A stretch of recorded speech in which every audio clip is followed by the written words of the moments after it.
বাংলাদেশে যারা কন্টেন্ট তৈরি করে তার মধ্যে কিছু গোষ্ঠী রয়েছে যারা এতটাই জঘন্য, এতটাই খারাপ, এতটাই নস্টাল যে তাদেরকে নিয়ে আমি অসুস্থ এই সময় তাদের জন্য কথা বলছি। সম্প্রতি সময় আপনারা জানেন ফেনী, নোয়াখালী এসব জায়গায় সিলেটে বন্যা হয়েছে। মানুষ, সেনাবাহিনী, স্বেচ্ছাসেবক অনেকজন যায় সেখানে তাদেরকে উদ্ধার করছে। তাদেরকে, যেহেতু তাদের ঘর বাড়ি ভেঙে গেছে, টাকা পয়সা নেই, খাবার নেই, তো সেখানে তো তাদের একটা হেল্পের দরকার রয়েছে।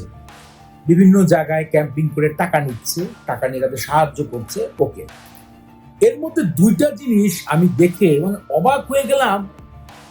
একটা হচ্ছে বাংলাদেশের নেশাখোর, আরেকটা হচ্ছে বাংলাদেশের কন্টেন্ট ক্রিয়েটর, মানে ফেসবুকে যারা ভিডিও দেয় আর ইউটিউবে যারা ভিডিও দেয় আর এ দিয়ে টাকা ইনকাম করে। এই ছেলেটার নাম আমি জানি না, আফ্রিদি নাম, এটা জানি, আর বাকিটা আমি জানি না।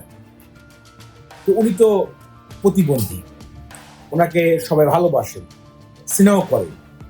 উনি সাম্প্রতিক সময় একটা ছবি পোস্ট করছেন যে তিনি বন্যার উদ্ধারে গিয়েছেন এবং গিয়েই সেখানে ভিডিও ফুটেজ তৈরি করা শুরু করেছে। বন্যা উদ্ধার সে গিয়েছে, কি উদ্দেশ্যে গেছে ভাই?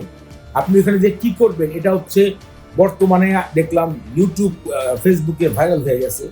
কারণ এমন একটা কাজ করছে যেটা নিয়ে আসলে মানুষ লজ্জিত। এর কথা বাদ দিলে আরো কিছু মানুষ দেখলাম সাহায্য করার জন্য খাবার টাবার নিয়ে তারা এমনভাবে রওনা দিছে যে তারা ট্যুরে যাচ্ছে, ঘুরতে যাচ্ছে, বিনোদনে উন্মাদ হয়ে আছে, গার্লফ্রেন্ড বয়ফ্রেন্ড একসাথে নাইট পার্টি করবে। মানে কি অবস্থা! আর কিছু কিছু, আমি ছবি ইউজ করতেছি না, কাপল থাকে, মানে জামাই বউ একসাথে ভিডিও তৈরি করে। তারা তো দিদির মতন বলে যেই জায়গায় যায় একদিনের জন্য 30টা-35টা ভিডিও আপলোড করে। প্রত্যেকটা যদি $10 করে হয়, $3000 বা $1000 ইনকাম করে নিয়ে আসছে, মানে 1 লাখ টাকা খরচ করছে, 50,000 টাকা, 1 লাখ টাকা নিয়ে আসছে। এবং এই ভিডিওগুলো তো পরবর্তী সময় আরো ভাইরাল হবে, আরো টাকা ইনকাম করবে। মানে কতটা জঘন্য, কতটা ছোট লোক টাইপের লোকেরা।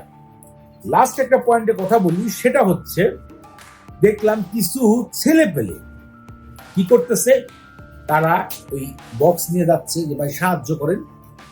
সেই বক্সটা আসলে টাকা নেওয়া হচ্ছে, কিন্তু তারা নেশা করবে সেই টাকা দিয়ে। আমি যেখানে বাস করি সেখানে এরকম লোক ধরা পড়ছে।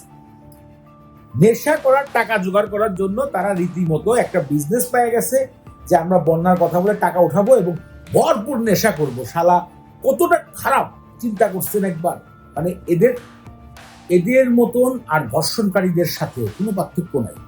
যে লোক ধর্ষণ করে না, শিশু ধর্ষণ, আর যেই লোক নেশার টাকার জন্য বন্যার নাম ব্যবহার করে, ভিডিও তৈরি করার জন্য বন্যার মানুষকে ব্যবহার করে, তারা একই ক্যাটাগরির মানুষ। সো আমি খুব দুঃখ করেই আমার এই চ্যানেলে আজকে এই ভিডিওটা আপলোড করলাম।